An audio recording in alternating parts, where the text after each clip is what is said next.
પાણી વગર થશે ઘાણી, જળે જીવન. જળે જીવન અંતર્ગત આજે આપણે ફરીથી એક નવી વાત લઈને શરૂઆત કરીએ. મુદ્દો એ જૂનો કે કલ્પસર સરોવર, કલ્પસર યોજના. કલ્પસર આ નામ આપેલું છે કલ્પ વૃક્ષ ઉપરથી. જે તે સમયે 80ની સાલમાં આ સ્થાપના થઈ. આ કલ્પ સરોવરની જ્યારે કલ્પના કરી કે ભાઈ ગુજરાતની અંદર પાણીની તંગી છે. એક સમય એવો હતો દુષ્કાળ પડતા.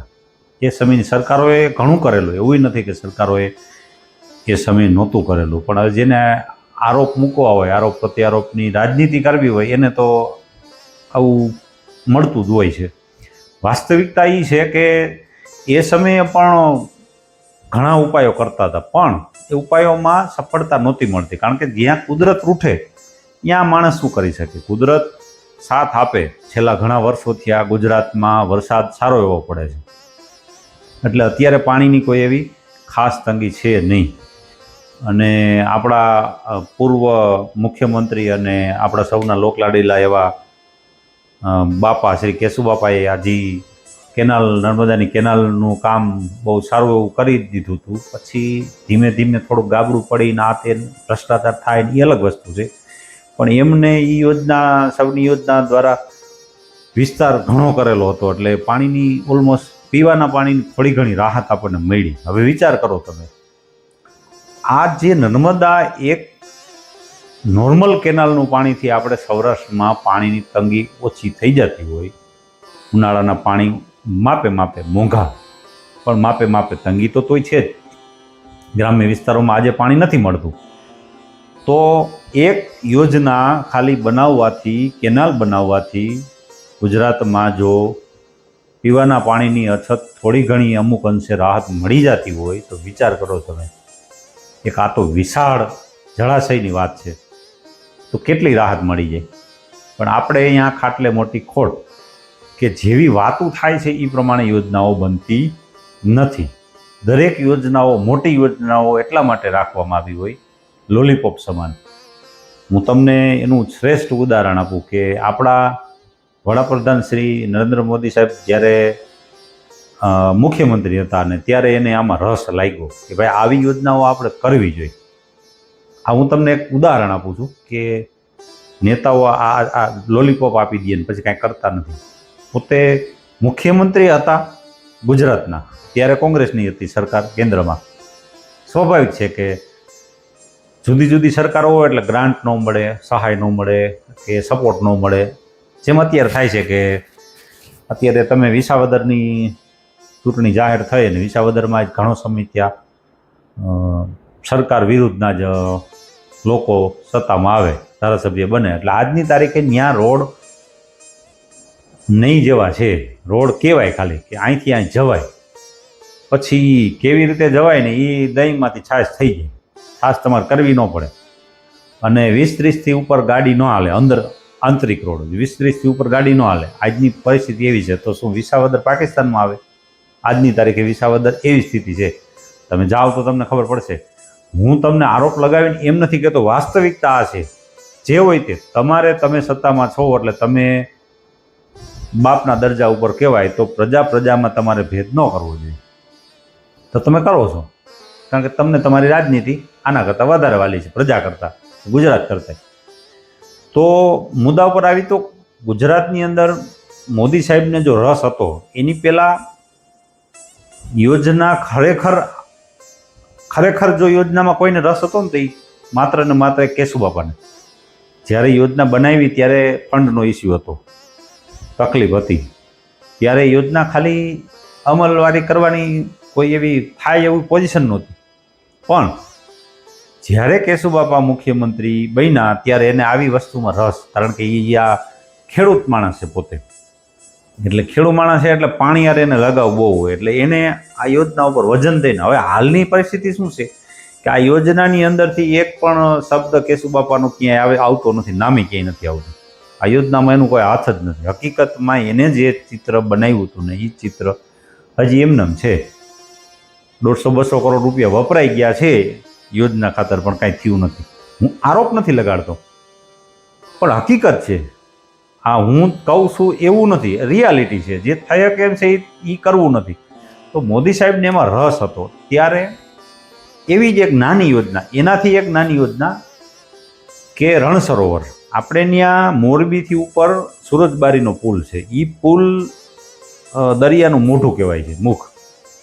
એટલે એ જે દરિયાનું પાણી જે ખારું છે ને, એ ખારું પાણી જે ભરતી આવે ને ત્યારે આમ પાણી આમ ગણો ને તે સુરેન્દ્રનગરમાં ઠેઠ આવી જાય છે, એટલું પાણી અંદર આવી જાય છે. એટલે ત્યાં મીઠાનું ઉત્પાદન થાય છે, મીઠું થાય, અને ઘોડખર ત્યાં છે એટલે એ બધું પાણી ખારું વ્યવસ્થા અહીંયા એ છે, ત્યાં મીઠું પાણી નથી થતું. હવે ખાલી કેટલું, એ યોજના તો એક એવી છે, ખાલી એક સુરજબારીનો પુલ છે, એ પુલની નીચે ખાલી આપણે બારા બનાવી, પાટિયા એવા બારા બનાવી દેવાના છે, એટલે જે દરિયાનું પાણી છે એ અંદર આવતું બંધ થઈ જાય અને ઊભું રહી જાય.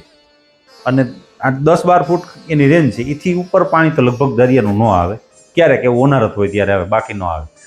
એથી આ બાજુની સાઈડમાં 100 કિલોમીટર સુધી, 70-80 કિલોમીટર કે 100 કિલોમીટર સુધી પાણી ખારું અંદર આવી જાય છે. એ બંધ થઈ જતું હોય તો ત્યાં 4 થી 5 નદીઓ મોટી મોટી ભેગી થાય છે. એ નદીઓનું પાણી મીઠું હોય છે, સિઝનમાં મીઠું હોય છે, પણ થોડોક ટાઈમ થાય એટલે આ ખારું પાણી ભળીને એ બધું ખારું થઈ જાય છે. હવે આ યોજનામાં તો એવું કાંઈ છે નહીં, થઈ શકે એમ છે, પણ લોકોને એમાં રસ નથી. અને સરકારને રસ એક નથી એવું નથી, પબ્લિકને પણ રસ નથી, કારણ કે કોઈ સમાજ સેવક, કોઈ સંસ્થા, કોઈ જ્ઞાતિના આગેવાનો અત્યાર સુધી મને યાદ નથી, કદાચ તમને યાદ હોય તો કહેજો, મને યાદ નથી કે ગુજરાતમાં આવી જળ માટે, પાણી માટે થઈને આવી યોજનાઓ ચલાવી હોય, એને સપોર્ટ આપ્યો. એકમાત્ર એવા વ્યક્તિ હતા જયસુખ પટેલ, આપણે મોરબીવાળા ઓરેવા ગ્રુપના, પણ એમાં એ ભાઈનો થોડોક ચીપટીમાં આવી ગયો હાથ, એટલે પુલ વખતે, એટલે હવે એનું સુરસુર્યું થઈ ગયું. એટલે એ ખાલી વિડીયો બનાવીને કહેતા કે આવી રીતે બની શકે, આવી રીતે બની શકે. એને કાંઈ રજૂઆતો એને કરી હતી, પણ એને કાંઈ કર્યું નહોતું. એનાથી આ યોજના થઈ શકે એમ છે, એવડો મોટો માણસ છે, પણ કરી નથી એને. પણ આમાં કંઈ, કારણ કે એમાં સરકારી કાવા દાવા ઘણા આવતા હોય, એટલે એને નડતું હોય, સ્વાભાવિક છે. જોકે એ સરકારનું માણસ છે, આપણે રૂપાલા સાહેબના વેવાય છે, એટલે એ થઈ શકે એમ હતું, પણ એને કર્યું નહીં. એને તો ન કર્યું, પણ સરકારમાં રહેલા કોઈ પણ વ્યક્તિએ આજની તારીખના આજના નેતાઓની તો વાત જ જવા દે, આવી યોજનાઓ વિશે આજના નેતાઓ કોઈ વાત કરતા જ નથી. કારણ કે બધાયના મગજમાં જ્ઞાતિ જાતિના વાળા ખોઈ દીધા છે કે ભાઈ તમે હિન્દુ છો ને તમે મુસલમાન છો, તમને ઔરંગઝેબ નડે છે ને તમને ફલાણું નડે છે. હવે નડતાય છે, એક સમય એ નડ્યાય છે, આપણે એમ કહીએ છીએ ત્યારે જ આ લોકો કહેતા હોય એવું નથી. પણ અત્યારે આપણને શું નડે છે, આપણું ભવિષ્ય આપણને દેખાય છે. જો આપણે એના વિશે જાગૃત નહીં થાય તો આવનારું ભવિષ્ય અંધકારમય હશે. અને આ પાણી મુખ્ય કારણ છે. આપણે આપણો ઘરની અંદર ટાંકો ભર્યો હોય, નળમાં પાણી આવતું હોય, અને આપણે આપણા જ બાથરૂમમાં નાહવા ન જાય, 2-3 દિવસ ન નાય એટલે મામણ મુંડા જેવા થઈ જાય, ફૂલી થઈ જાય છે ને. સમયે આ બધી વસ્તુ કરવી જ પડતી હોય છે. તો નથી, એનો વિકલ્પ ગોતવો પડે એમ છે. એ શું છે? આ રણ સરોવર જેવી યોજના છે, આ કલ્પસર જેવી યોજના છે. કલ્પસર યોજના બહુ મોટી યોજના છે, હું નથી કહેતો નાની યોજના છે, વાતું થાય, પણ યોજના અમલમાં લેતા લેતા પરસેવો વળી જાય હારાની. આ દેશની સરકાર કરી શકે, એક રાજ્યની સરકાર ન કરી શકે. જો કે ગુજરાત વિકસિત છે, ગુજરાત કરી શકે, કારણ કે ગુજરાતની અંદર એક વ્યક્તિ સરકારની સાંઠગાંઠથી 2-5 હજાર કરોડનું જો કુંડારું કરી શકતો હોય. હમણાં તમને ખબર હોય તો ગેમમાં એક ભાઈ 5,000 કરોડનું કુંડારું કર્યું, એમાં સરકારના અમુક મંત્રીઓ હતો એની સેરેમનીમાં ભાગ લેવા આવી ગયા હતા. તો એ લોકોને એમાં રસ છે. એક વ્યક્તિ જો 2-5 હજારનું કુંડારું કરી શકતો હોય તો હું કહું પબ્લિક ફંડથી આ વસ્તુ કરવી જોઈએ. હવે આપણે માની છીએ કે 40-50 હજાર કરોડનો મામલો છે, તો ગુજરાતમાં એવી પાર્ટીઓ પણ છે. આજે જામનગર રોડ ઉપર જો હાથીની જેમ ફદડક હાલ્યા જાય છે, 2-5 કિલોમીટર હાલે ને પછી વરી પાછા આવીને અંદર વયા જાય ને વરી પાછા હાલે. વંતારા બનાવ્યું છે. હવે આપણે એમાં કોઈને આરોપ નથી લગાડવો, એની મહેનત છે ને એની બુદ્ધિથી બનાવ્યું છે, આપણે કોઈને કહેતા નથી. જોકે સરકારની મહેરબાનીથી પણ બનતું હોય, મોટા ઉદ્યોગપતિ સરકારની મહેરબાની હોય ધારે તો આવા અનેક ઉદ્યોગપતિઓ સરકારની પાછળ બેઠેલા છે, જે આખી સરકાર હલાવે છે. એ લોકો પણ 2-5 હજાર કરોડ આપી શકે આ યોજનાની અંદર. થાય ને. તો આ યોજના અમલમાં આવી જાય. ફંડનો ઇસ્યુ તો હોય જ કોઈ પણ સરકાર પાસે, રાજ્ય સરકાર, પબ્લિક ફંડ અને કેન્દ્રમાંથી રાહત મળે તો આ યોજના સફળ થાય. પણ નથી રસ તો હું તમને એ કહેતો હતો કે મોદી સાહેબે જો એ વખતે યોજનામાં રસ હતો તો એ વખતે તો એ મુખ્યમંત્રી હતા, તો આજની તારીખે એ વડાપ્રધાન છે, દેશનું નેતૃત્વ કરે છે. જો તેથી એમ કહ્યો કે રસ હતો તો અત્યારે નથી, ઉડી ગયો, ને સરકાર મળી ગઈ, પૂરું થઈ ગયું. હોવો જોઈએ.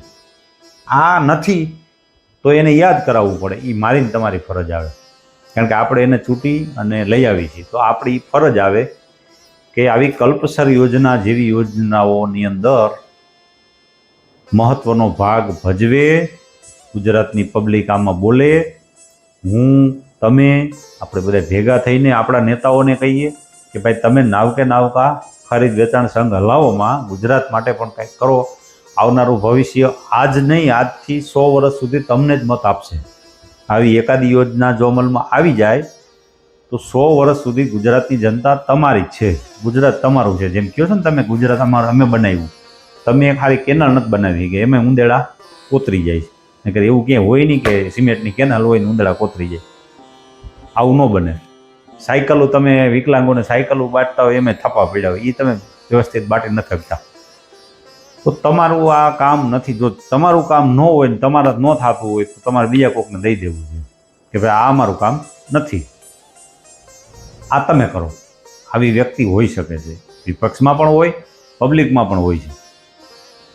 ઘણી કંપનીઓ છે, ટાટા છે, બિરલા છે, આપણે અહીંયા L&T છે, આ કામ કરતા હોય. આપણે સુરતની અંદર તમે જો એ કંપની છે, અમદાવાદમાં છે, અહીંયા આપણા સૌરાષ્ટ્રમાં છે. એવડી એવડી કંપનીઓ છે. કંપનીઓની ભાગીદારીથી કામ કરાય.